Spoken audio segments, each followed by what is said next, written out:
JNF official में आप तमाम साथियों का वेलकम स्वागतम खैर मकदम। साथियों, आप लोगों को एक बहुत जरूरी इंपॉर्टेंट जो है आप लोगों को अपडेट देना है मुझे। सबसे पहले मैं आप लोगों को बताना चाहूंगा कि अभी जो आपका एसएससी लेवल का जो आपका वैकेंसीज आए हैं आपके बिहार बोर्ड में, तो वहाँ पे एक चीज नोटिस किया गया है कि बहुत सारे बच्चे जो हैं वो अपने हिसाब से भरते हैं और उसको फिर आपको थोड़ा बहुत गलत कर देते हैं उसमें। तो बहुत सारे बच्चों का क्वेश्चन था कि क्या सर जो मैंने गलत फॉर्म भरा है क्या उसके लिए कोई निवारण है, क्या उसको हम करेक्ट कर सकते हैं, उसमें कोई ऑप्शन है। तो इस तरह के क्वेश्चन है, बहुत लगातार हमारे पास ईमेल्स आ रहे हैं, आपको व्हाट्सएप में भी बच्चे कह रहे हैं। क्योंकि देखिए यार, एक इसके लिए ना बहुत मैं आपको अगर ऐसे ही सिर्फ बता दूं कि नहीं इसका नहीं है या फिर आपको कहूँ कि हाँ है, तो आपको ऐसा लगेगा कि नहीं यार ये सिर्फ ऐसी बातें कर रहे हैं और इनके पास कोई ऐसा डिटेल्स है नहीं।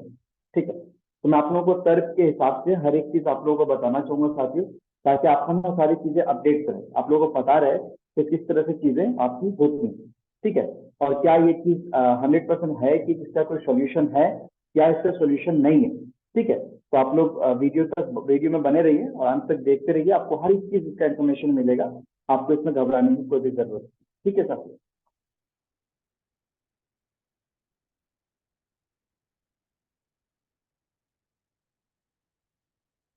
आई थिंक साथियों आप लोगों को जो मेरा स्क्रीन है वो आप लोगों को दिख रहा होगा। ठीक है, तो सबसे पहले आप लोगों ने यहाँ पे एक चीज नोटिस किया है, आप लोग देख सकते हैं जैसे यहाँ पे लिखा है कि 27 जो है 27/9/2023 इस समय आपका जो एप्लीकेशन है ऑनलाइन हुआ।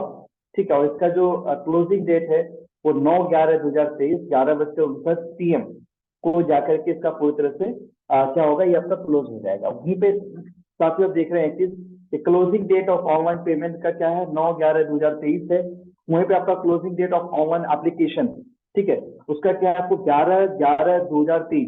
अब साथियों यहाँ पे ही ना बहुत सारे बच्चे कंफ्यूज हैं कि 9/11/2023 और 11/11/2023 का क्या कंसर्न।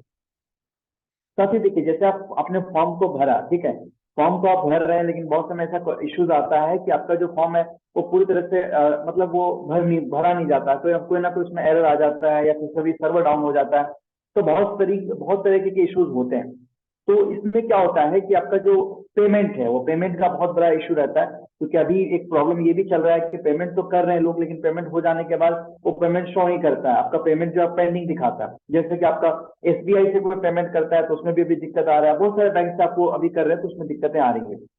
तो साथियों मैं आप लोगों को बताना चाहूंगा कि यहाँ पे 9/11/2023 को लास्ट डेट है, आपका क्लोजिंग डेट है ऑनलाइन पेमेंट का। मतलब लास्ट डेट आपका 9/11/2023 को ही है, समझिए क्यों, क्योंकि 9/11/2023 के बाद आपका ऑनलाइन पेमेंट नहीं होगा, किसी भी तरीके से नहीं होगा। ठीक है, अब मेरा क्वेश्चन, हम लोग का जो कंसर्न था, हम लोग उस कंसर्न को दोबारा से वापस लेके जाते हैं कि हम लोग का ये कंसर्न था कि क्या हमने अगर गलत फॉर्म भर दिया, मान लीजिए कि हमको कोई दूसरा पद सेलेक्ट करना था, दूसरे पद में सिलेक्शन हो गया, नाम में कोई मिस्टेक किए हैं या फिर हमें डॉक्यूमेंट्स अपडेट करने में कोई प्रॉब्लम हुआ है, तो उसका क्या सोल्यूशन है। तो मैं आपको बताना चाहूंगा साथियों कि उसका कोई किसी भी तरह का कोई भी सोल्यूशन नहीं है। अगर आपने गलत फॉर्म भरा है तो 100% वो आपका रिजेक्शन होगा, वो आपका रिजेक्ट होगा, उसका आपका कोई भी सोल्यूशन नहीं है। आप बोलेंगे कैसे सर, ये कैसे हम मान लें कि आपका कोई सोल्यूशन नहीं है। तो मैं आप लोगों को बताना चाहूंगा साथियों, सबसे पहले जैसे आप लिंक्स देख रहे होंगे, आपको लिंक यहाँ पर लिंक का ऑप्शन है, वहां पे जाके देखिए click here to view advertisement, यहाँ पे जाके आप चेक करेंगे। आप जैसे ही आप चेक करेंगे साथियों, आपको ना यहाँ पे एक जो है इसमें आपको ऑप्शन दिखेगा।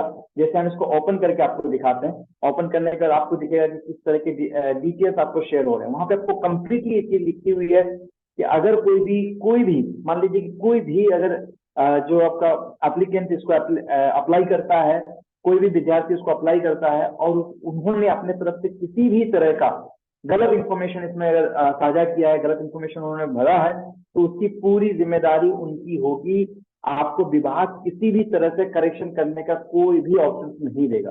ये आप लोगों को वहां पे लिखा हुआ है, मैं आप लोगों को बताना चाहूंगा, एक बार आप लोग देख लीजिए ताकि आपको ये लगे कि हाँ ये आपको जो इन्फॉर्मेशन मिल रहा है वो करेक्ट मिल रहा है, पूरी तरह से एकदम 100% गारंटी के साथ मिल रहा है। तो ठीक है साथियों, मैं आप लोगों को ना आपका पीडीएफ ओपन करके आपका जो नियमावली है उसमें कौन से पॉइंट में कौन से नंबर पे लिखा हुआ है वो आप लोगों को बताना चाहूंगा। साथियों आप लोग वीडियो में बने रहिएगा।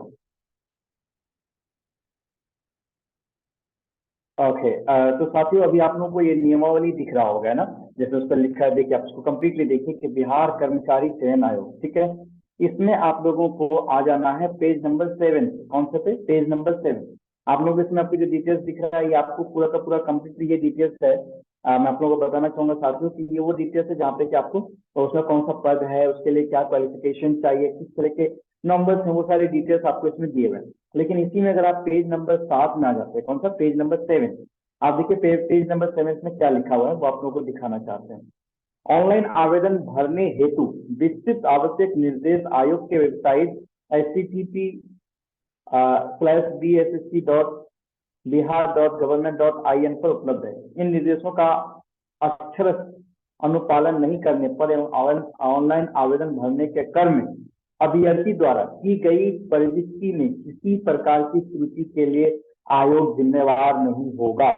साथियों आपको उन्होंने क्लियर कट यह इंफॉर्मेशन दे चुका है। अब तक ये क्लियर कट इंफॉर्मेशन है कि इसके लिए आयोग जो है, इसके लिए जो गवर्नमेंट है वो किसी तरह से भी जिम्मेदारी आपका नहीं लेगा।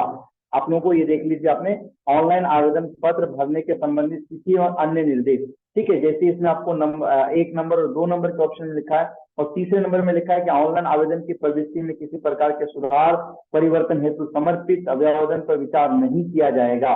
उसके बाद देख लीजिए नंबर 3 पे लिखा है, 3 नंबर में क्या लिखा है? क्लियर लिखा हुआ है कि ऑनलाइन आवेदन की प्रवृत्ति में किसी प्रकार के सुधार या परिवर्तन हेतु समर्पित अभ्यावेदन पर विचार नहीं किया जाएगा। वो सिंपल कहता है कि भैया अगर तुमने गलत किया है तो उसका जिम्मेदार तुम हो, उसको किसी भी तरह से तुम उसको हम लोग चेंज नहीं करेंगे। उसमें अगर तुमने गलत भरा है तो वही आपका लिया जाएगा, उसमें किसी तरह का भी आपको चेंज करने का कोई ऑप्शन नहीं दिया जाएगा। विभाग आपको पूरी तरह से गवर्नमेंट की तरफ से आपको पूरा का पूरा ये निर्देश दे दिया गया। उसके बावजूद भी कुछ ऐसे बच्चे हैं जो ये कहते हैं कि नहीं सर हम इसमें ना करेक्शन का ऑप्शन आएगा, करेक्शन का अलग से डेट आएगा। तो मैं आप लोगों को बताना चाहूंगा मेरे भाइयों की इस तरह का कोई भी ऑप्शन नहीं आने वाला है। और अभी जो भी बच्चे नहीं भरे हैं मैं उन लोगों से रिक्वेस्ट करूंगा कि अगर आप लोगों ने भी नहीं भरा है तो प्लीज आप लोग है ना अच्छे से ध्यानपूर्वक भरिए। अगर आप नहीं भर पाते तो अपने नियर बाय जो आपके सीएससी सेंटर्स है वहां चले जाइए, उनके पास बैठ के आराम से भरिए, ठीक है। और उनको लगता है कि उसके बावजूद भी नहीं हो पाता है तो अपने नियर बाय कैफे में जाइए, नियर बाय आपकी जो आपका जो ऑनलाइन का जो बढ़िया सा दुकान है वहां पे जाइए, आराम से भरिए उसको। जो भी चार्जेस है उनका चार्जेस उनको पेमेंट कीजिए, ठीक है।